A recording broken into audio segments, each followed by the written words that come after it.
7 दिन की बहू। बस करो माँ, क्यों हर वक्त मेरी शादी के पीछे पड़ी रहती हो?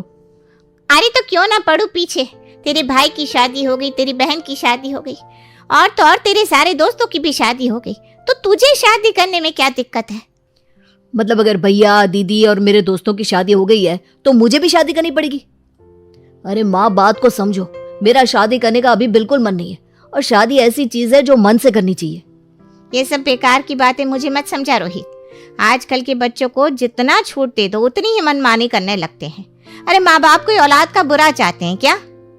कमलेश बात करते करते रोने लगती है और रोहित अपना ऑफिस का बैग उठाकर घर से निकल जाता है। शाम को जब रोहित घर आता है तो उसे लगता है कि अब माँ शायद समझ गई होगी और शादी की बात दोबारा नहीं छेड़ेगी, पर ऐसा बिल्कुल नहीं होता। शाम को कमलेश लड़कियों की फोटो फैलाकर बैठी होती है और जैसे ही रोहित आता है तो वो उसे पकड़कर अपने पास बिठा लेती है। देख कितनी सुंदर सुंदर लड़कियां पसंद की है मैंने तेरे लिए। ये वाली ना टीचर है, और देख इसके बाल कितने लंबे हैं। चल जल्दी से बता तुझे इनमें से कौन सी वाली पसंद है, फिर मैं तेरी आगे बात चलाऊं। माँ, मुझे लगा आज सुबह की बहस के बाद आप मेरी शादी की बात नहीं करोगे, पर आप तो ये सब लेकर बैठ गए। माँ प्लीज बात को समझो ना, मैं ऐसे ही किसी से शादी नहीं कर सकता, मैं उसे पहले जानना चाहता हूँ। अरे शादी की बात जान लेना, तेरी भाभी ने तो तेरे भाई से शादी से पहले बात तक नहीं की थी, और देख आज दोनों कितने खुश हैं। हाँ देवर जी, माँ जी सही कह रही हैं, आप शादी तो करो, देखना सब अच्छा होगा। भाभी आप भी माँ की बातों में आ गई, आपको तो इनको समझाना चाहिए ना। अरे पर तुम सब कान खोलकर सुन लो, मैं शादी नहीं करूंगा तो नहीं करूंगा, ये मेरा आखिरी फैसला है। इतना कहकर रोहित अपने कमरे में चला जाता है। रात को जब रोहित खाना खाने डाइनिंग टेबल पर आकर बैठता है तो वहां उसकी माँ खाना खाने के लिए नहीं आती। अरे भाभी माँ कहाँ है? माँ ने खाना खाने से मना कर दिया है, बोल रही हैं जब तक आप शादी के लिए हाँ नहीं करोगे तब तक मुंह में अन्न का एक दाना नहीं डालेंगी। अरे ये सब क्या बच्चों वाली हरकत है, माँ ऐसे कैसे कर सकती है? रोहित उसी वक्त अपनी माँ के पास खाना लेकर जाता है, पर उसकी माँ खाना खाने से साफ मना कर देती है। वो अपनी माँ को मना कर थक जाता है, पर वो तो अपने फैसले पर अटल ही रहती है। रोहित भी उस रात बिना खाए सो जाता है। अगले दिन रोहित को लगता है कि शायद माँ कुछ खा लेगी, पर उसकी माँ अगले दिन भी कुछ नहीं खाती। रोहित बड़ा परेशान हो जाता है और अपने दोस्त मोहित से मिलने जाता है। क्या हुआ रोहित, तूने मुझे अचानक मिलने क्यों बुला लिया? अरे मैं बहुत परेशान हूँ यार, माँ मेरी शादी करवाने के लिए पीछे पड़ गई है। तो कर लेना शादी, क्या दिक्कत है? तू तो ऐसी बात मत कर मोहित, तुझे पता है ना मेरा शादी का भी कोई विचार नहीं है। मैं ऐसे ही किसी अनजान लड़की से शादी नहीं कर सकता। मैंने यहाँ तुझे इसलिए बुलाया ताकि तू मुझे इस समस्या का कोई हल बताए, पर तू तो अरे मैं तो मजाक कर रहा था यार। तू एक काम करना, आंटी को आराम से बैठ कर समझा, वो समझ जाएंगे। अरे बहुत समझा लिया, काफी बहस भी हो गई, पर माँ सुनने और समझने को तैयार ही नहीं है। अब तो उन्होंने कल से खाना पीना तक छोड़ दिया है, बोलती है जब मैं शादी के लिए हाँ करूंगा तभी खाना खाएंगी। अरे यार ये तो बहुत बड़ी समस्या है, पर तू चिंता मत कर, हम इसका कुछ ना कुछ समाधान निकाल लेंगे। हेलो जया, कैसी हो? ओह अच्छा, ये तो बुरा हुआ। नहीं इस वक्त तो मेरी नज़र में कोई काम नहीं है, पर कुछ होगा तो बता दूंगा। मोहित अपनी दोस्त जया से बात करके फोन रख देता है। अब तुझे क्या हुआ? तू क्यों अचानक एक फोन आने से इतना उदास हो गया? तो कौन है ये जया? ये समझ की मेरी बहन है, बेचारी की जिंदगी दुखों से भरी हुई है। घर में अपनी बीमार माँ के साथ रहती है, घर चलाने के लिए क्या क्या नहीं करती। कुछ दिन पहले इसकी नौकरी चली गई थी तो इसने एक ड्रामा में काम करना शुरू कर दिया, पर अब वहाँ भी एक दो लोग हैं जो उस पर बुरी नज़र डालते हैं। बस इसीलिए किसी काम के लिए पूछ रही थी। ओह अच्छा, बेचारी, सबके अपने अपने अलग अलग दुख हैं। किसी के पास पैसा नहीं है तो किसी के पास बीवी। एक मिनट, मेरे पास एक बहुत बढ़िया आइडिया है, थोड़ा टेढ़ा है पर सच में काम कर जाएगा। कैसा आइडिया, जल्दी बता। तू जया से शादी कर ले। तेरा दिमाग तो सही है ना, मैं बोल रहा हूँ मुझे शादी नहीं करनी और तू बोल रहा है कि जया से शादी कर ले। अरे मेरी बात तो सुन, तू जया से झूठ मूठ की शादी करके उसे अपने घर लिया। जब आंटी की बहू सबकी नाक में दम करेगी ना, तब आंटी जी को सच बता दियो कि ये एक झूठी शादी है और इसीलिए तो तू शादी नहीं करना चाहता था, क्योंकि बिना जाने कोई कैसा भी निकल सकता है। रही बात जया की, तो वो तो ड्रामा में काम करती है, ऐसी एक्टिंग करेगी कि सब देखते रह जाएंगे। उसे पैसों की जरूरत है तो वो मना भी नहीं करेगी। नहीं यार, मुझे ये सब ठीक नहीं लग रहा है। तो आज रात अच्छे से सोच ले और कल बता देना असली शादी अच्छी है या नकली। रोहित अपने दोस्त की बात सुनकर बड़ा परेशान हो जाता है और घर वापस आ जाता है। आधी रात को भूख की वजह से रोहित की माँ की तबीयत बहुत बिगड़ जाती है। रोहित जल्दी जल्दी एक डॉक्टर को फोन करके बुलाता है। 2 दिन से इन्होंने कुछ खाया नहीं, अगर ये ऐसे ही भूखी रही तो हॉस्पिटल में एडमिट करना पड़ेगा। ऊपर से इनको शुगर है, तो आप इस बात को हल्के में मत लीजिए। रोहित के पास तो अब कोई चारा नहीं बचता। अगले ही दिन रोहित और उसका दोस्त मोहित जया से मिलते हैं। वो जया को सब समझा देते हैं। जया को पैसों की सख्त जरूरत थी, इसलिए वो इस नाटक के लिए हाँ कर देती है। उसके बाद रोहित जया को अपनी माँ के पास लेकर जाता है और उन दोनों को ऐसे देखकर सबके होश उड़ जाते हैं। ये क्या है रोहित, तूने शादी कर ली? हाँ माँ, आप ही तो चाहती थी ना कि मैं शादी कर लूँ। इससे मिलो, ये जया है जिससे मैं प्यार करता हूँ। मैं बस इसलिए किसी और से शादी नहीं करना चाहता था क्योंकि मैं जया से प्यार करता था। अरे पर तूने ये बात मुझे क्यों नहीं बताई? हमें तो कोई ऐतराज ही नहीं था। अगर तू हमें ये सब बता देता तो हम तेरी शादी धूमधाम से करवाते। क्या फर्क पड़ता है माँ कि शादी कैसे हुई, बस हो गई ना शादी। चलो अब हम दोनों को आशीर्वाद दो और जल्दी से कुछ खा लो। मैं माँ जी के लिए अपने हाथों से कुछ बढ़िया सा बनाकर लेकर आती हूँ। अरे नहीं नहीं, तुम रहने दो, अभी तुम्हारा आज पहला ही दिन है। मैं खाना लेकर आती हूँ, तुम दोनों माँ जी को अपने हाथ से खिला देना। कमलेश को इस बात का बड़ा दुख होता है कि शादी धूमधाम से नहीं हुई, पर वो अपने मन को तसल्ली देकर जया को अपना लेती है। वो उसे खूब लाड़ प्यार करती है और उसके साथ बैठकर ही खाना खाती है। बहू, तुम्हारे परिवार वालों ने इस शादी को स्वीकार तो किया है ना? अगर नहीं किया तो मुझे बताना, मैं जाकर उनसे बात करूंगी। माँ जी, मेरा तो इस दुनिया में कोई है ही नहीं, मैं अकेली हूँ। खबरदार जो खुद को आज के बाद अकेला कहा तो। मैं हूं ना तेरी माँ, और ये सब तेरा ही तो परिवार है। कभी जिंदगी में खुद को अकेला मत समझना। जी माँ जी। अच्छा, अब तू जा और जाकर अपने कमरे में आराम कर। ठीक है माँ जी, मैं बाद में आती हूँ। जया अपने कमरे में जाती है और जाते ही अपना पल्लू सर से उतारकर फेंक देती है। बाप रे बाप, बहू बनना कितना मुश्किल है। हाँ, पर बनना तो पड़ेगा ना, पैसे इसी चीज के तो दे रहा हूँ तुमको। हाँ हाँ ठीक है, बार बार ये बोलने की जरूरत नहीं है। और तुमको पता है ना तुमको अब क्या करना है।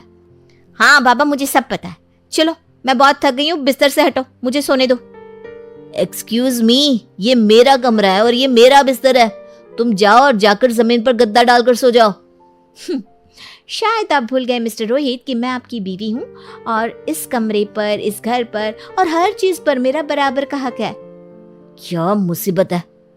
रोहित रात भर नीचे सोता है और जया मजे से नरम बिस्तर पर। सुबह जया की जिठानी आकर दरवाजा खटखटाती है। रोहित जाकर दरवाजा खोलता है। अरे देवर जी, टाइम तो देखो, 11 बज चुके हैं और आप दोनों अभी तक सो रहे हो। मैं तो कब का उठ चुका हूँ भाभी, और देखो ना ऑफिस जाने के लिए एकदम तैयार हूँ। ये जया अभी तक सो रही है। अभी तक सो रही है? हे भगवान, आज तो इसकी पहली रसोई है और मुंह दिखाई करने औरतें भी तो आने वाली है। मैं अभी जाकर जया को उठाती हूँ। जया की जिठानी जाकर जया को बड़ी मुश्किल से उठाती है और उसे जल्दी से तैयार होने को कहती है। जया उठकर तैयार होती है, पर वो साड़ी की जगह गाउन पहनकर बाहर आ जाती है। सब जया को देखते रह जाते हैं। अब तो देवरानी जी गई काम से, मुंह दिखाई में गाउन पहनकर आ गई। अरे वाह बहू, तो कितनी सुंदर लग रही है, एकदम गुड़िया जैसी। आज तो कहीं सब औरतें मेरी बहू को नजर ही ना लगा दे। काला टीका लगा दो अपनी बहू को। हैं? ये तो मुझ पर गुस्सा भी नहीं हुई। ऐसी भी भला कोई सास होती है क्या? सब औरतें जया की मुंह दिखाई करने आती है और सब उसको बढ़िया बढ़िया तोहफे देकर जाती है। सब जया की सुंदरता की खूब तारीफ करते हैं, जिसे सुनकर कमलेश तो फूल ही नहीं समाती। सबके जाने के बाद आखिर में कमलेश भी अपनी बहू की मुंह दिखाई करती है और उसे अपने सबसे सुंदर कंगन पहनाती है। इतने महंगे कंगन मेरी बहू के आगे तो ये कुछ भी नहीं है। तू देखना, अब मैं तुझे कैसे गहनों में लाद दूंगी। अब हम दोनों शॉपिंग पर जाएंगे और तुझे मैं खूब सुंदर सुंदर कपड़े और गहने दिलाऊंगी। अरे पर इन सब की क्या जरूरत है? अरे चुप कर, मुझे मत सिखा। चलो अब ये सब तो हो गया, रसोई में चलते हैं। आज तुम्हारी पहली रसोई है, तो जरा हम सबको कुछ बढ़िया सा बनाकर खिला दो। हाँ बहू, जाओ जाओ जल्दी। जया अपनी जेठानी के साथ रसोई में जाती है। वहाँ उसकी जेठानी उसे सारा सामान दिखा देती है और वहाँ से चली जाती है। अब मैं ऐसा कुछ करूंगी कि मेरी सास मुझसे नफरत करने लगेगी। जया फटाफट से सबके लिए चाइनीज बनाकर ले आती है। चाइनीज खाना देखकर सब लोग हैरान रह जाते हैं। वो मन ही मन बड़ी खुश हो रही थी। अब तो उसकी सास उसे खूब सुनाएगी, पर ऐसा बिल्कुल नहीं होता। कमलेश तो गुस्सा करने की जगह उल्टा खुश हो जाती है। अरे वाह बहू, तूने तो सब कुछ मेरी पसंद का बना दिया। अरे तुझे पता कैसे चला कि मुझे ये सब बहुत पसंद है?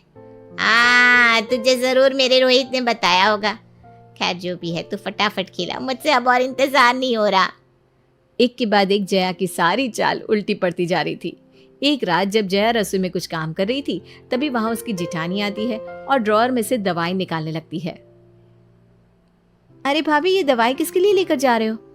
ये माँ जी की दवाई है, उनको थोड़ा बीपी रहता है ना, बस उसी की दवाई है। अच्छा तो लाओ मुझे दे दो, मैं उनके कमरे में ही जा रही थी, दे दूंगी मैं उन्हें। जया अपनी सास के लिए दवाई ले जाने लगती है। वो जैसे ही अपनी सास को दवाई निकाल कर देने लगती है तो उसका ध्यान दवाई की डेट पर जाता है। हे भगवान, माँ जी आप ये दवाई कब से खा रही हो? क्या हुआ बहू, कुछ गड़बड़ है क्या? हाँ माँ जी, ये दवाई तो कब की एक्सपायर हो चुकी है। ये दवाई तो आपको लेनी नहीं चाहिए। हे भगवान, ये बात तो मुझे पता ही नहीं थी। अगर तू ना देखती तो मैं तो यही खाती रहती। आज तो तूने मुझे बचा लिया बहू, तू सच में बहुत अच्छी है, बिल्कुल मेरी बेटी जैसी। नहीं नहीं, मैंने इतना कोई बड़ा काम नहीं किया है। जया उसके बाद अपने कमरे में चली जाती है और गुस्से में बड़बड़ाने लगती है। अरे क्या परेशानी है, क्यों अपने आप में बड़बड़ाए जा रही हो? जब से आई हूँ तब से पूरी कोशिश कर रही हूँ कि तुम्हारी माँ मुझ पर गुस्सा करे, मुझे डांटे और मैं उनकी नजरों में कांटे की तरह चुभने लगूं। पर यहाँ तो सब कुछ उल्टा ही हो रहा है। वो तो मुझे और ज्यादा प्यार करने लगी है। कैसे करूंगी मैं ये सब? बहुत ही मुश्किल है। सब मुझे इतना प्यार करते हैं, मैं उनके साथ कैसे बुरा करूं? बुरा नहीं करना है, बस बुरा करने का ड्रामा करना है जिसके मैं तुमको पैसे दे रहा हूँ, समझी? और तुम जल्दी से कुछ ऐसा करो कि माँ तुमको धक्के मारकर घर से निकाल दे। मुझसे ना अब ये पति पत्नी वाला ड्रामा और नहीं होगा। हाँ, तो मुझे भी कोई शौक नहीं है। अगले दिन जया सुबह सुबह तैयार होकर घर से जाने लगती है। तभी उसकी सास उसे पूछ लेती है, कहाँ जा रही हो बहू? जी वो मंदिर जा रही थी। मंदिर? ये तो अच्छी बात है, जाओ जाओ बेटा। जया मंदिर न जाकर पहले केमिस्ट के पास जाती है, कुछ दवाइयाँ लेती है। उसके बाद सीधा अपनी माँ से मिलने अपने घर जाती है। जया की माँ की तबीयत काफी खराब थी और वो बिस्तर पर लेटी थी। माँ देखो, मैं आ गई, तुम्हारी दवाई और सारा जरूरत का सामान लेकर आई हूँ। मेरी बेटी कब से तेरा इंतजार कर रही थी। तो आजकल क्या कर रही है बेटा, कहाँ रह रही है, घर क्यों नहीं आती, कुछ तो बता। माँ मैं जहाँ भी हूँ ना, वो बहुत अच्छी जगह है और वो लोग भी बहुत अच्छे हैं। मैं उनके घर में झूठी बहू बनकर रह रही हूँ जिसके मुझे पैसे मिलते हैं। काश मैं उनके घर की सच में बहू होती, काश वो सच में मेरा ससुराल होता। वो इतने अच्छे लोग हैं ना माँ, मैं आपको बता नहीं सकती। माँ जी तो बिल्कुल आपकी जैसी है। अरे पर तुझे ये सारा झूठा ड्रामा करने की क्या जरूरत है बेटा? ज़रूरत है ना माँ, तुम्हारा अगले महीने ऑपरेशन है और उसके लिए मुझे ढेर सारे पैसे चाहिए। बस यही तरीका था माँ जिससे मैं ऑपरेशन के पैसे इकट्ठे कर सकती थी। मुझे तो ये कुछ समझ में नहीं आ रहा। तुम ज़्यादा मत सोचो, मैं जो कर रही हूँ ना सब ठीक कर रही हूँ। बस थोड़े दिन की बात है, फिर तो मैं आपके साथ ही रहूंगी इस घर में। जया को अपनी माँ से बात करते करते पता ही नहीं चलता कि कब रात हो गई। वो फटाफट वहां से सीधा सुनार के पास भागती है और वहां जाकर अपने कंगन सुनार को देकर उनके बदले में पैसे ले लेती है। दुकान के बाहर से उसी वक्त रोहित गुजर रहा था और वो जया को सुनार की दुकान पर देख लेता है, पर ट्रैफिक की वजह से वो रुक नहीं पाता और घर आ जाता है। अरे देवर जी, मुझे जया सुबह से दिखाई नहीं दे रही, आपको तो पता होगा ना कहाँ गई है वो। अरे आप लोग अभी तक सोए नहीं? अब तो ये पक्का गई, अब इसे माँ जी की डांट से कोई नहीं बचा सकता। ये क्या टाइम है जया घर में घुसने का? भाभी बोल रही है कि तुम सुबह से बाहर हो। जया रोहित की डांट सुनकर एकदम घबरा जाती है और जैसे ही आगे बढ़ती है उसका पैर लड़खड़ा जाता है और वो गिर जाती है। जया के बैग से ढेर सारे पैसे निकलकर इधर उधर फैल जाते हैं। इतने सारे पैसे? ये पैसे तुम्हारे पास कहाँ से आए? एक मिनट, अब मुझे समझ में आ रहा है। तुम्हारे हाथ के कड़े कहाँ हैं जया? वो करने की जरूरत नहीं है, समझी? वो कड़े तुमने आज ही सुनार को बेच दिया है और मैंने अपनी आंखों से तुमको थोड़ी देर पहले सुनार की दुकान पर देखा था। तुम अभी के अभी अपना सामान उठाकर निकल जाओ मेरे घर से। मेरी बात तो सुनो। मुझसे बहुत बड़ी गलती हो गई। माँ, मैं आपको कुछ बताना चाहता हूँ। ये लड़की कोई मेरी बीवी नहीं है, ये सब झूठ है। ये शादी एक झूठ है। ये सब मैंने इसलिए किया ताकि शादी से बच सकूं, पर मुझे नहीं पता था कि ये लड़की इन सब हरकतों पर उतर आएगी। अरे मैंने तुम्हें काम के लिए पैसे तो दिए थे, तो तुमने ऐसी नीच हरकत क्यों की?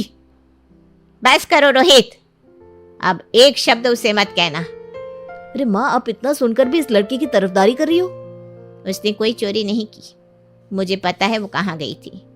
जब जया सुबह सुबह घर से मंदिर का बोल कर निकली थी तो मैंने भी सोचा कि उसके साथ मंदिर चलती हूँ। मैं जब बाहर जया के पीछे पीछे गई तो जया मंदिर ना जाकर दूसरी तरफ मुड़ गई। फिर मैंने इसका पीछा किया और मैं इसके घर तक पहुंची। वहां मैंने इसकी बीमार माँ को देखा और उन दोनों की सारी बातें भी सुन ली।